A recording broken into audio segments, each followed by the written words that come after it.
Now, getting you up to date with the latest headlines and news stories. Here's the Channel 4 News.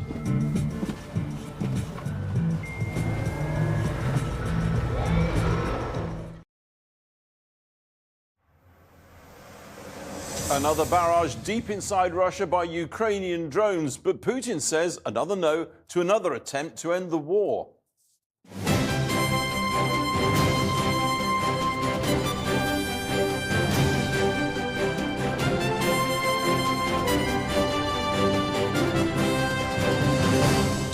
Good evening. Once again, droves of Ukrainian drones strike deep inside Russia, and yet again, Russian drones and missiles kill civilians in several Ukrainian cities. From Odessa, we have an assessment of where this unending bloody attrition might now be going. Also tonight, as the army joins hard-pressed firefighters in South Wales, a to-do list for the new Prime Minister to start building national resilience and a stark warning about the climate breakdown fuelled by fossil fuels. It's coming faster and harder than even the most dire scientific projections sort of suggested. And are things getting a wee bit prickly now with the Rose of Tralee? Why on earth should Dublin's entry to Ireland's festival upset anybody? Being Irish can look like a lot of things. You know, I'm Somali, I'm Irish, I'm from Dublin, I'm Muslim, I'm a medical scientist, I'm a footballer. Well, now 7 people have been killed and more than 50 others injured in a series of Russian attacks across Ukraine, including on a major steel plant.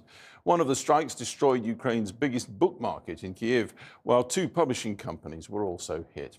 In the increasing war on infrastructure, Ukraine launched one of its biggest drone attacks on the Moscow region, damaging another warehouse belonging to the e-commerce firm Wildberries. Here's Emily Wither. They came for a quiet, peaceful day by the lake. Ukraine's new strategy left them neither. For so long, Russians watched this war from their screens. Now, increasingly, they're watching it from their streets. Moscow's mayor called this one of the most massive drone attacks in recent memory.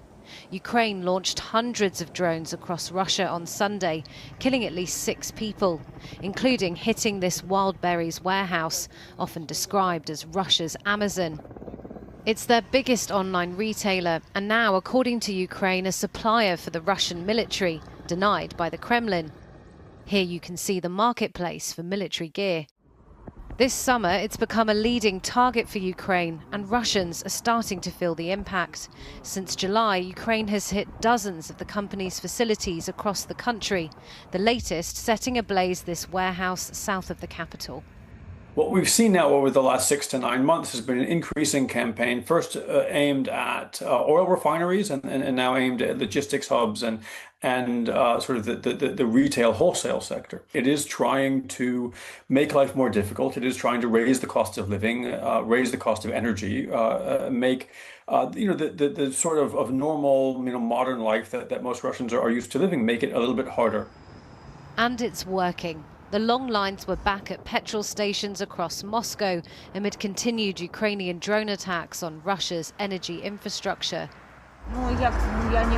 Many petrol stations have no petrol, and at some, it's available only to fuel card holders.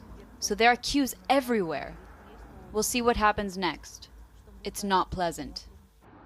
In the southern Russian city Novosibirsk, petrol prices hit their highest this summer. Yet, when a VIP rolled into town, the price per litre signs conveniently went dark, along the route of Russian President Vladimir Putin, who popped out for a rare walkabout. While Ukraine may be striking deeper into Russia, it's also dangerously exposed to Moscow's intensifying missile campaign as it runs low on interceptors. In a post online, Ukrainian President Volodymyr Zelensky repeated his call for more air defense support in the face of increased Russian attacks, writing, "When North Korean ballistic missiles destroy infrastructure and claim lives here in Europe, European interceptors cannot simply be allowed to sit in storage. New packages literally mean lives saved." And livelihoods too. There's not a single store left at the capital's book market after it was hit by a Russian missile attack overnight. Valentina is one of 500 traders here who've lost everything. "We were just selling books," she says. Just books. There's nothing left. Emily Wither there. Well, earlier I spoke to Dr. Hanna Shelest in Odessa, in the far southwest of Ukraine, who's Director of Security Programs at the foreign policy think tank Ukrainian Prism. And I asked her if Odessa is increasingly coming under fire.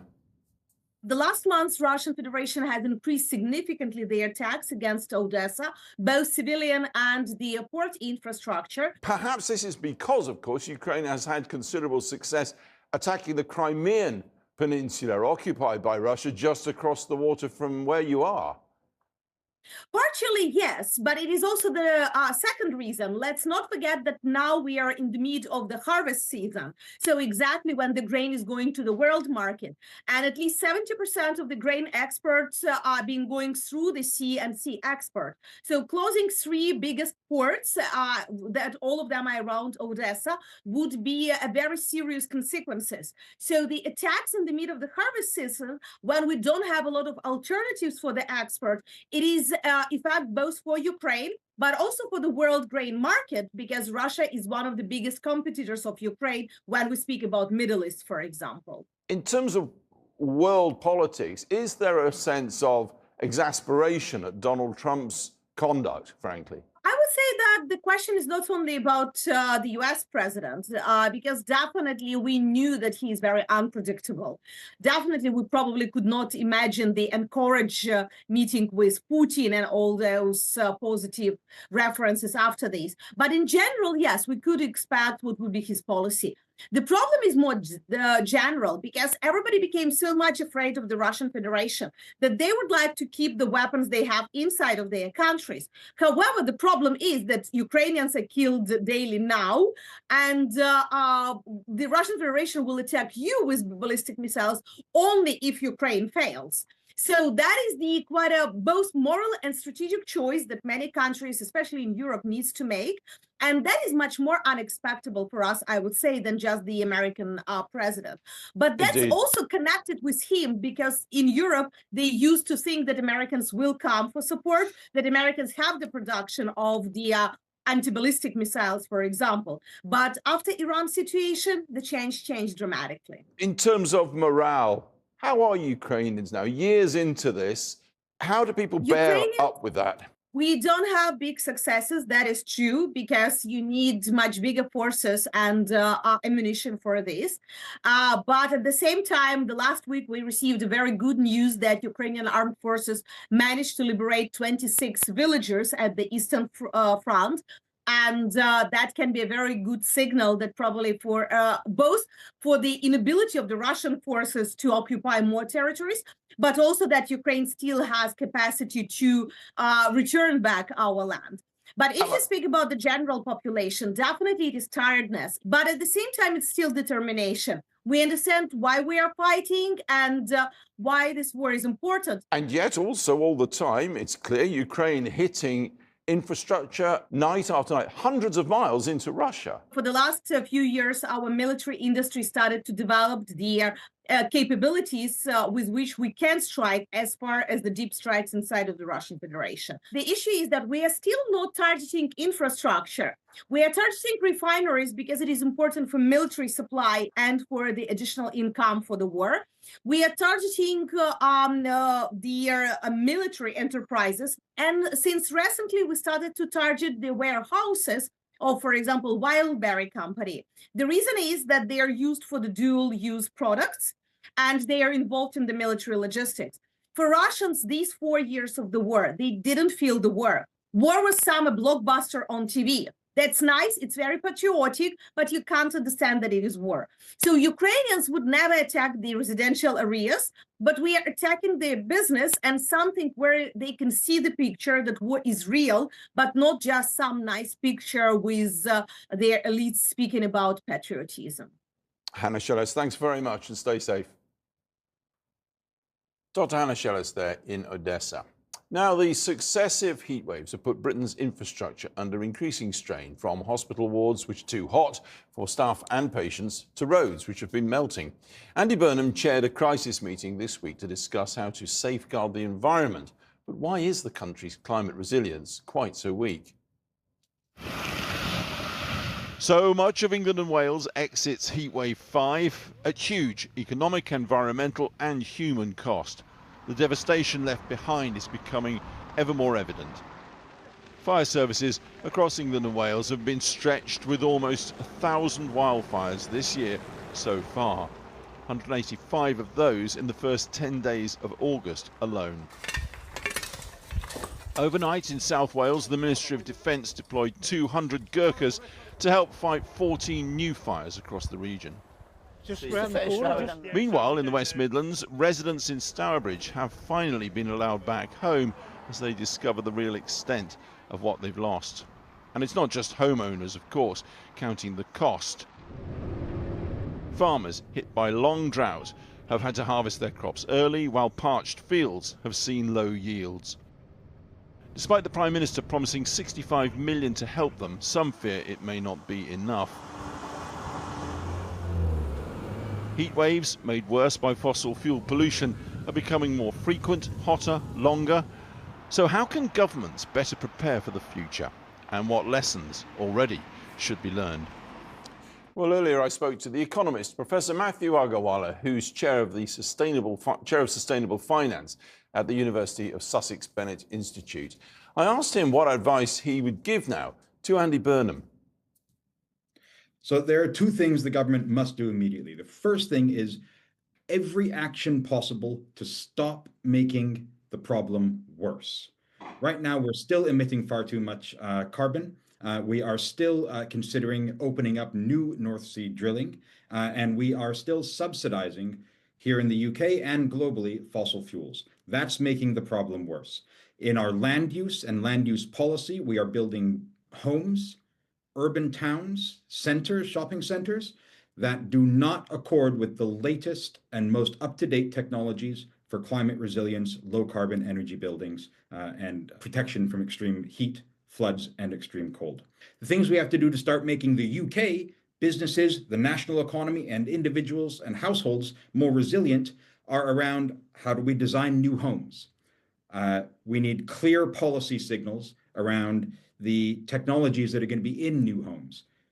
Low carbon heating, external shutters, air conditioning, trees for local shading, urban green and blue space. And we have to stop with the dither and delay and the back and forth. Are we going to build this reservoir? Are we not? Are we going to change the rules on vehicle emission standards so that we ban the internal combustion engine or not?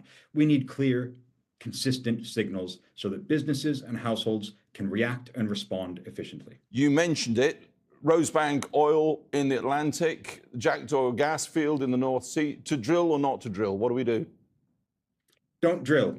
These things aren't going to help us with any of our national problems at the moment. The growth we get is minor.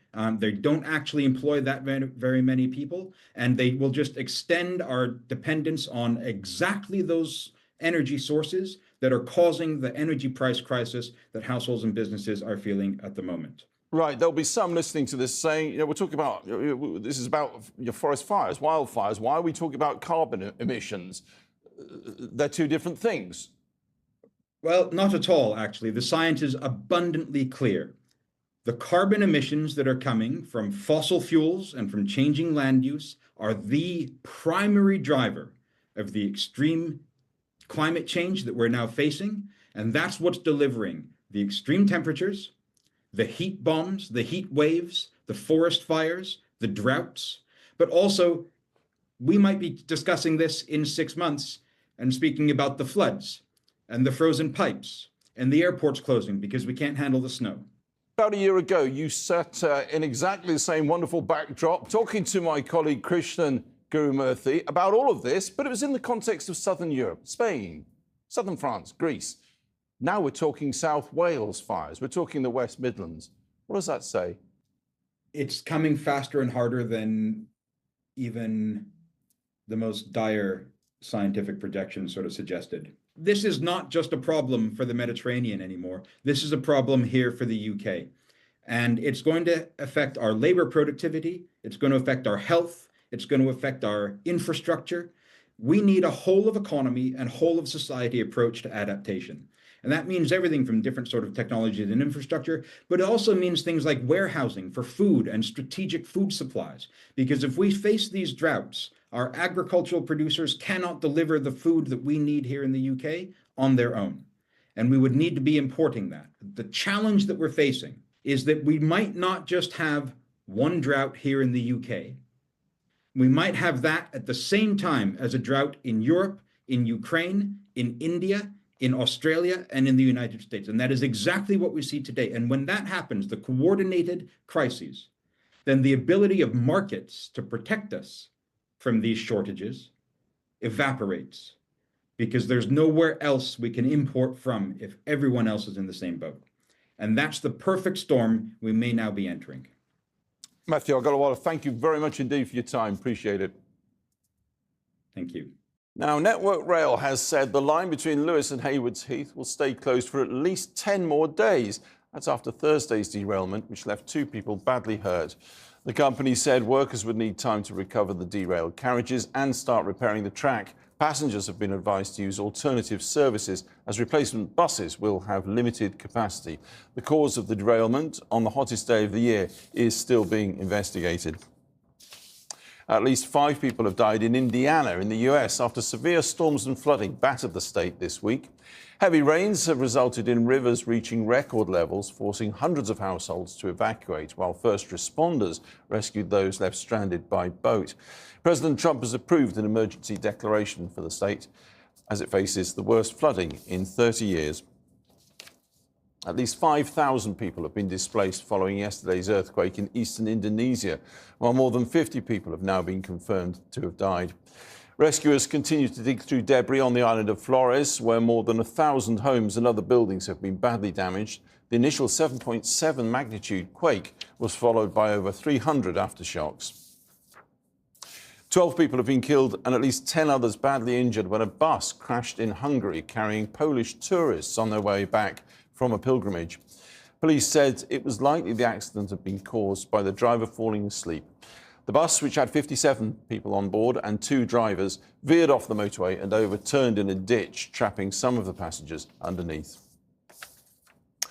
Sport now, and Premier League champions Arsenal took on FA Cup winners Manchester City in Cardiff owing to a concert at Wembley in the Community Shield. City were starting life without Pep Guardiola at the helm for the first time in a decade, and it didn't take long for things to go wrong for the new boss, Enzo Maresca.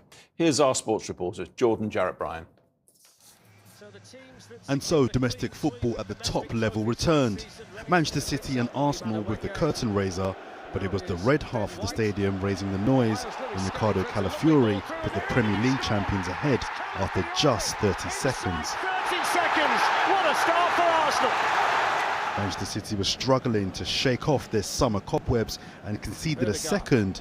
Kai Havertz with the header. Solis, and Havertz is there, he can't keep it out, Donnarumma. City's best chance came to Jeremy Doku, but a late block from Ben White kept the score at 2-0. The second half started very similar. Arsenal on the offensive, and this time it was Martin Odegaard with the early goal. How much importance both clubs place on this result is unknown, but with just a week until the Premier League season gets underway, Arsenal have shown they're still the team to beat. North of the border and 5 matches in, Rangers have finally won for the first time this season. The Glasgow side beat St Mirren 5-1 at Ibrox in the second round of the Scottish League Cup. Rangers will face bitter rivals Celtic in the quarter-finals. Now, 32 women from Irish communities around the world are competing to become this year's Rose of Tralee, with all the finalists chosen because they best represent Irish culture. Dublin's entry, and one of the favourites to win the contest on Tuesday, is Saud Moga. Despite a warm reception in the town of Tralee itself, she's been facing online trolling and racist abuse because of her Muslim Somali heritage. Zara Wassami reports. Here come the roses. On the surface, this is a story about the Rose of Tralee, one of Ireland's oldest and biggest festivals that celebrates women and Irish culture. There's the girls, the glitz, the Irish dancing, and then there's the chaperones, who applied to officially escort the Roses throughout the event. I just want to have a bit of crack and meet some people and put myself out there, and that's what it's all about. And look, there's no better place to do it than in Tralee. But beneath it all, it's about preserving Irish heritage.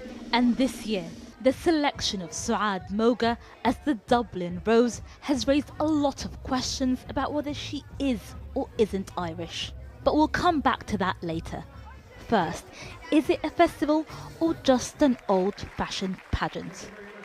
I don't like the P word because this isn't a pageant. This is a family festival that have really just embodied Irish culture, what it means to be an Irish woman. You know, it's great. There's loads of glitz and glam and we get a lot of outfits, but really there is that emphasis that it's not a pageant. And I suppose in Ireland you don't have to explain it. The platforms women to share their story and share their amazing achievements. Over 5 days, 32 women from all corners of Ireland and the Irish diaspora are competing to be crowned the International Rose of Tralee. We met them on day one at the official opening ceremony. Sligo born and Dublin raised, Suad Moga has had to endure racist backlash on social media after she was chosen as the Dublin Rose in May. Obviously, I'm not going to lie, the first week was a bit rough. You know, there was a lot of negative feedback and backlash. Oh, she's not Irish, she's not from here, what's her heritage? You need to have Irish blood. What else? A lot of nasty comments I don't think are PG enough for me to say, and a lot of like people just kind of taking my images and putting them into AI and just like posting silly stuff. And as you said, this is a festival celebrating Irish culture. What does that mean to you? I think for me specifically, you know, being born in Ireland and raised in Dublin, but also having that Somali heritage, you know, for me, it's being Irish can look like a lot of things. You know, I'm Somali, I'm Irish, I'm from Dublin, I'm Muslim, I'm a medical scientist, I'm a footballer, I'm an entrepreneur. And, you know, I think that's what being Irish is about, is that you can be a whole lot of different things.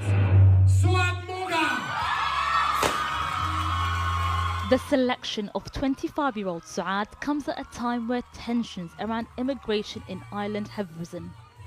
Her win caused outrage first on social media platforms where far-right accounts are constantly amplified, and then American cable news. But this year, because of far-left policies, the Dublin Rose of Tralee is a black Muslim woman from Somalia. But she pushed back with a sense of humour. Oh no, I'm devastated. A bouquet of beauty to give the judges the hardest task of their lives. And Irish women have been using the festival as a platform to push boundaries for years, speaking up on divisive issues like abortion. The Roses are not judged on their physical appearance. There is no swimwear category, but instead the focus is on their confidence, warmth and intellect. The Rose of Tralee Festival gets dismissed as demeaning, old-fashioned, out of touch with the time.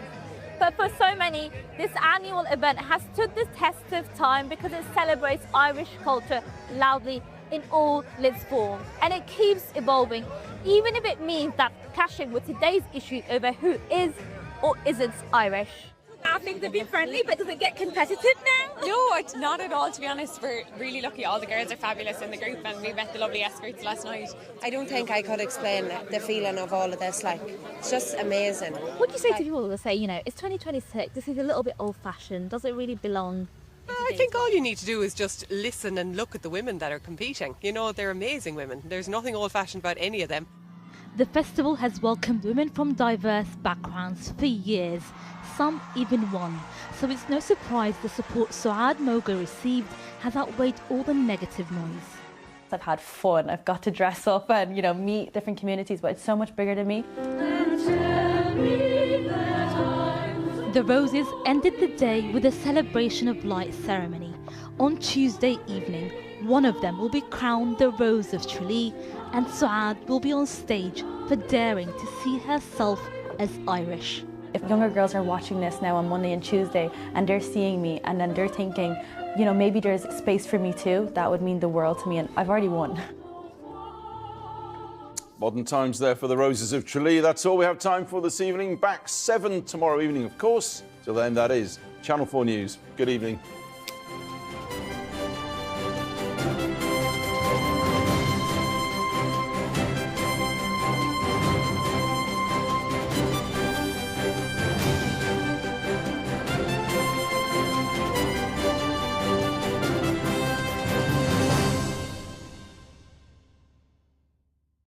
Checking your forecast, Jane. Looks brighter than expected. Channel 4 weather, sponsored by PensionBee. Cloudier skies spread across the north and west tonight, with patchy rain and drizzle, most persistent over Scottish hills. Some rain could reach northern and eastern England, but dry elsewhere. Minimum temperatures 8 Celsius. Tomorrow starts cloudy with patchy rain and drizzle, mainly in the west. That rain, though, will turn more widespread in the north later, heavy at times. Sunny spells to the south, feeling warmer and more humid with a maximum temperature of 28 Celsius. The north will be wet at first, Tuesday, with rain lingering in northern Scotland before brightening up. Wednesday stays unsettled with showers or longer spells of rain, some heavy and thundery. That rain will move south on Tuesday, turning increasingly patchy with brighter spells breaking through. Mostly dry on Wednesday with a mixture of sunshine and cloud and a few showers possible. Breezy with temperatures near average. Looking ahead, Jane. It looks brighter than ever. Channel 4 weather, sponsored by PensionBee.